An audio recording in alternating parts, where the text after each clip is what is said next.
Hello everyone. In the previous session we have seen how do we build a chatbot without having much coding knowledge.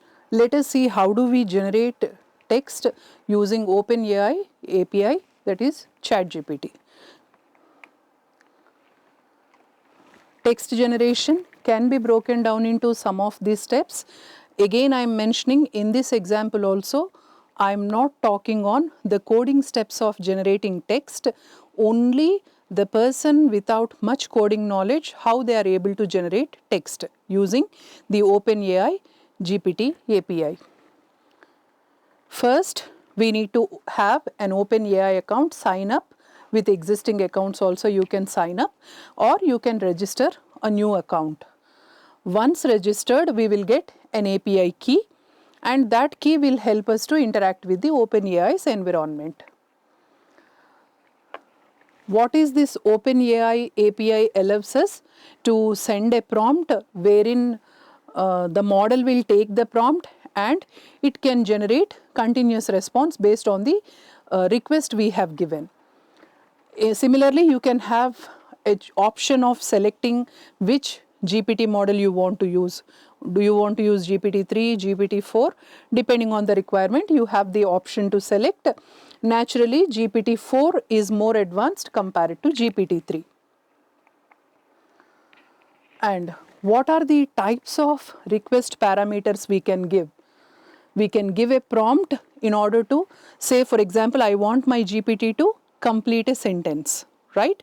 For that I give a prompt. Today I was actually checking through the cat sat on the, and I asked GPT to complete the sentence. Then GPT was completing it. The cat sat on the green grass enjoying the beauty of the nature. This was one sentence. I asked GPT to regenerate the sentence. It has generated the cat sat on the, that is the prompt I have given. It has completed the sentence sitting on the couch lazying for the day, right? So it is generating various types of texts depending on the prompt we have given. So the first thing, you need to give the prompt which you want in order to generate the text.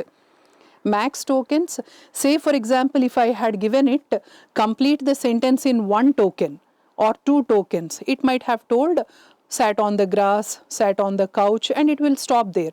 So how many number of tokens more you want in order to complete the task? You can mention what is the maximum number of tokens.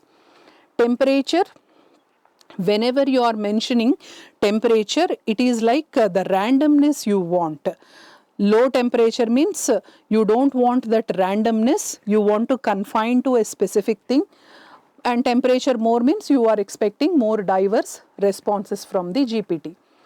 And top P, nucleus sampling. This parameter limits to a smaller set of probability, and top N, you can increase the set of probability from where the response has to be taken.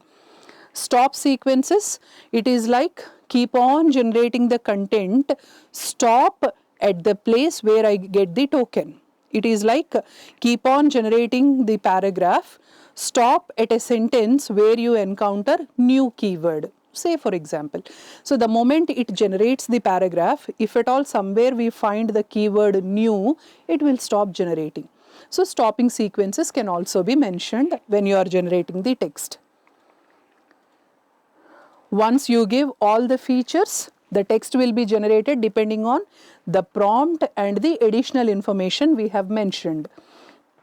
The model reads the prompt, it processes the information using the patterns on which it is trained, and based on the input, the model predicts the most possible output from the given prompt.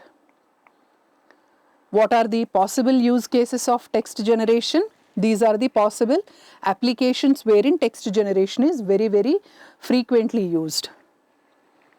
Creative writing, question answering, summarization, conversational agents, content creation. Again, I am mentioning these are not limited. I am just showing the most probable applications wherein content generation is important and GPT text generation can be used. Output quality, once you get the output, how do you identify the quality of the output? It purely depends on what type of prompt you are giving, right? So the quality of the generated text is highly dependent on the prompt. Sometimes you give a vague prompt, the output is also expected to be vague, right? So we need to take care of what type of prompt we are giving and what kind of output can we expect. Considerations while generating the text using GPT, definitely we need to take care of the ethical considerations I have already mentioned. The cost. Each API comes with cost. Maybe right now we are working with the GPT free version. If you want have more number of features to be used, definitely you need to take paid membership. So for every kind of application, the cost involvement will be decided. And model limitations, the models are still limited at the tasks of reasoning, common sense, etc.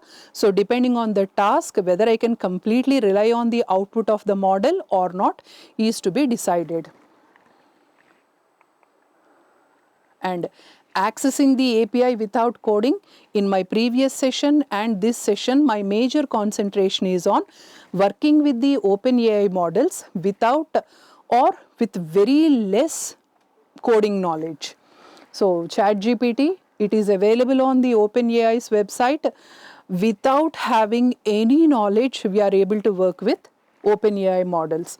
Similarly, AI writing assistants, definitely no need to know any kind of coding knowledge and you can still use these things. So to summarize, the OpenAI models are helping us to do various tasks, otherwise which previously only people with coding knowledge, computer science knowledge was possible, right? At the same time, though it is giving the options of working with computer science coding platforms without having much knowledge, definitely we need to take care of the output that is generated, whether it is fitting into the problem we have given, whether it is not harming anybody's modesty on the societal reasons, still we are able to finish our work most accurately. Thank you.